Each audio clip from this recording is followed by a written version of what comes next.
के वकील विक्रम हमारे साथ मौजूद है। विक्रम जी, आपने सुना, विक्रम सिन्हा साहब आपने सुना 7 लोगों को बरी कर दिया, उसमें अशरफ जो है वो शामिल है, लेकिन 3 लोगों को दोषी करार दिया गया है। क्या सजा हुई है, आप बता पाएंगे? 364 में कन्विक्शन होल्ड किया है उन्होंने,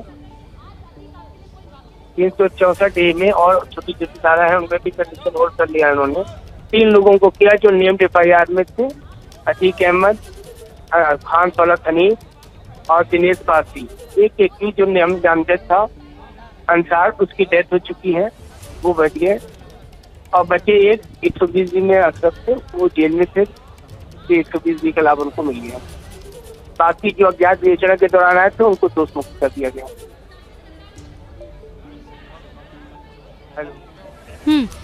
सिन्हा साहब, मैं आपकी आवाज़ जितनी सुन पा रही हूँ, आप ये कह रहे हैं कि जिन धाराओं के तहत उन्हें दोषी करार दिया गया है वो धाराएं आपने बता दी है। सजा के ऐलान को लेकर क्या जानकारी है सर? कि अभी आधे घंटे बाद सजा पे बताएंगे कि 364 में कितनी सजा की गई है, बाकी अन्य धाराओं में कितनी सजा की गई वो अभी आपको आधे घंटे बाद बता दिया। अच्छा सिन्हा साहब, एक बार, क्योंकि बीच में आपकी आवाज़ रूट रही थी, मैं रिक्वेस्ट कर रही हूँ एक बार फिर से क्या आप बता पाएंगे कि किन किन को दोषी करार दिया गया है, किस धारा के तहत, और किन को बरी कर दिया है? 364A में और अन्य धाराएं हैं उनमें दे दी गई हैं। अतीक अहमद, खान सौलत हनीफ और दिनेश पासी को कन्विक्शन हो गया है, होल्ड कर लिया उन्होंने कोर्ट में, बाकी इक्विटल हो गए हैं बाकी जी।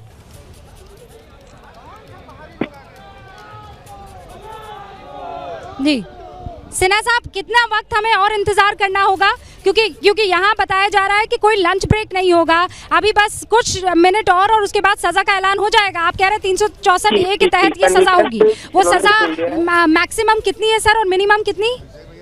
364 में आजीवन कारावास से मृत्यु दंड तक है।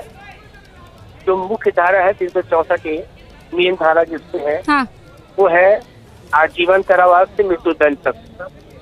हम लोग ने मैक्सिमम प्रेयर किया है और उन्होंने मिनिमम प्रेयर किया है।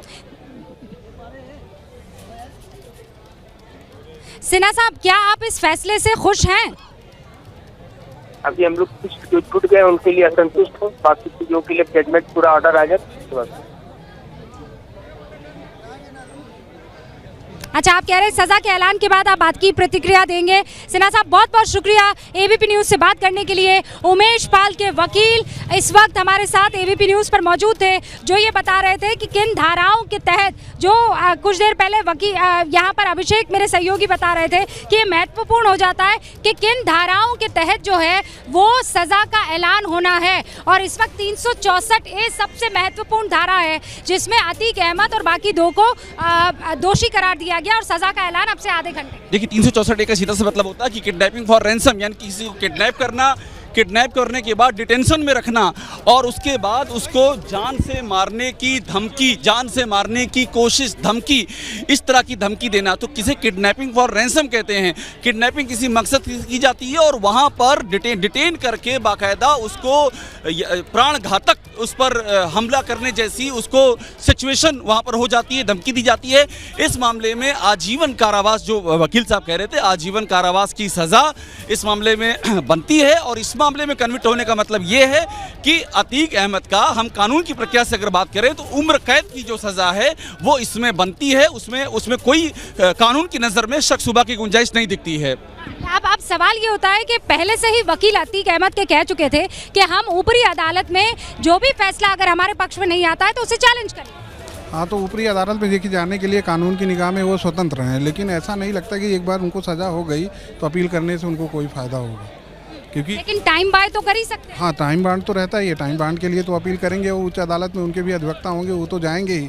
लेकिन कम से कम ये पहली बार देखा गया कि उनको इतने सालों में पहली बार उनको किसी की केस में सजा हुआ।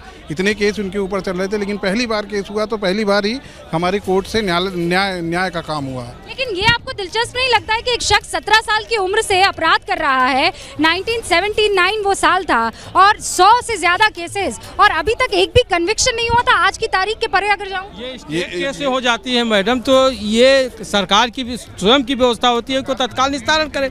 अतीक अहमद एक MLA MP हैं, अब जितने भी मुकदमे हैं अमले MP कोर्ट को दे दे और समय बाधित कर दे, निस्तारण हो जाएगा। अगर चाहेंगे 2 महीने में हो जाएगा।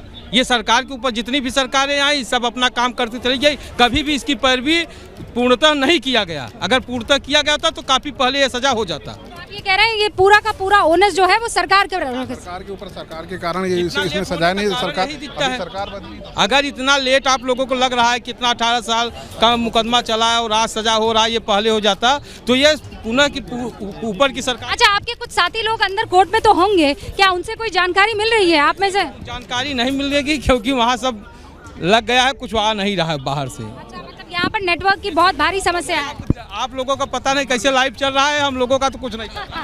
ABP न्यूज है, ABP। हाँ, हम लोग अंदर जाने नहीं दिया, वकीलों को एंट्री नहीं थी अंदर। हाँ, लेकिन वो तो आज सुबह ही नोटिस जारी कर दिया गया था। मतलब जिनके रोक पाएगा, कोऑपरेट किया नहीं तो वकील को रोकने की क्या जरूरत? जिला जज का इज्जत करते हुए, शासन का इज्जत करते हुए वकील कोऑपरेट किया है कि उसमें कानून में व्यवधान उत्पन्न न हो।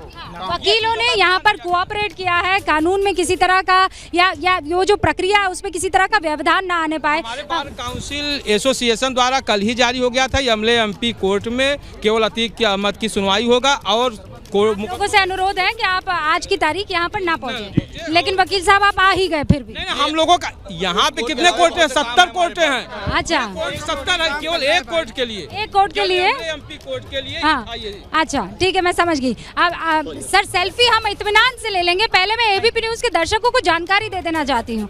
ठीक है, आप मुझे ये बताइए कि इस वक्त कहा जा रहा है आधा घंटे का और वक्त है और उसके बाद सजा का ऐलान हो जाएगा, लेकिन उसके बाद क्या होगा? सजा के ऐलान के बाद क्या साबरमती जेल जाएगा या फिर यहाँ नैनी जेल में रहे? देखिए, एक महत्वपूर्ण बात है, इस मामले में सजा का ऐलान होगा जो कि किडनैपिंग की है, लेकिन वो मर्डर के मामले में भी आरोपी है और मर्डर के मामले में पूरी साजिश रचने का बहुत ही गंभीर आरोप है।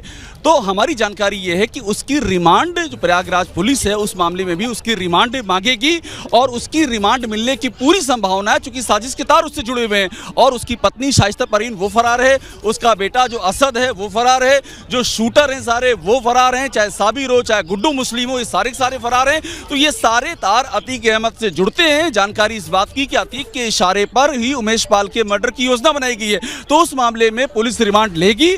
और एक बात मैं आपको और बताऊं, पुलिस रिमांड लेगी तो सर CGM में भी अलग से फिर इस बात को लेकर कोई आपको जानकारी मिल रही है कि रिमांड मांगी जा रही है कि नहीं मांगी जा रही है? पुलिस लेकर आएगी रिमांड के लिए, जब तक कोर्ट नहीं आएगी तो पुलिस कोर्ट को रिमांड मांगेगी। जैसे हम अपना प्रार्थना नहीं, अभी आप इसकी जानकारी नहीं है कि वो लोग ये न्यायिक प्रक्रिया है, प्रशासन अपने स्तर से इसको निभाएगी कि उमेश पाल हत्याकांड में उसको रिमांड में लेना है कि नहीं लेना है। चूंकि अभी एक बड़े मुकदमे की फैसला आज आने वाला है तो हो सकता है कुछ देरी बाद ले, लेकिन रिमांड लेगी जरूर निश्चित तौर पर। देखिए, पुलिस के सोर्सेज ये कह रहे हैं कि उनके पास पूरी तैयारी है, उन्होंने इसका ग्राउंड तैयार किया। और देखिए, रिमांड की जब भी प्रक्रिया होती है रूबिका, तो वहां पर ग्राउंड बताना पड़ता है कि रिमांड आखिरकार क्यों चाहिए, और उसमें बहुत सारे पुलिस के पास एविडेंसेस हैं।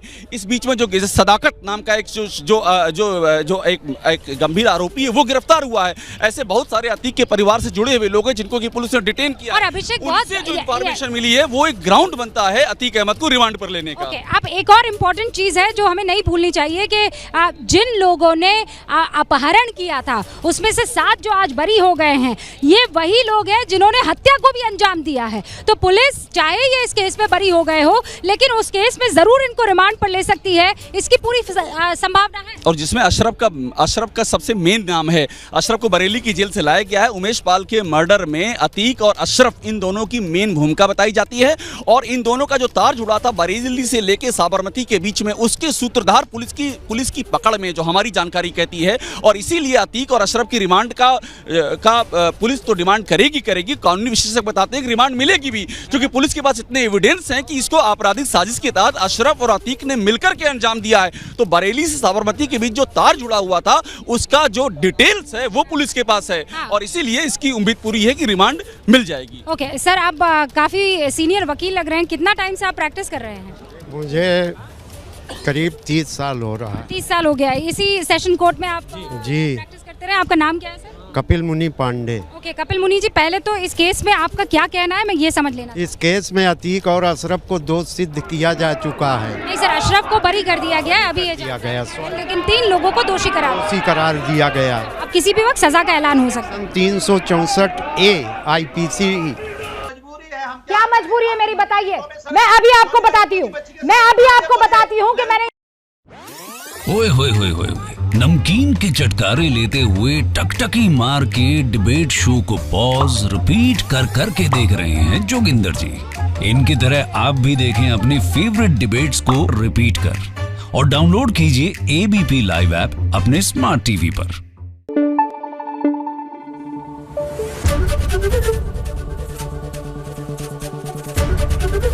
एबीपी न्यूज आपको रखे आगे।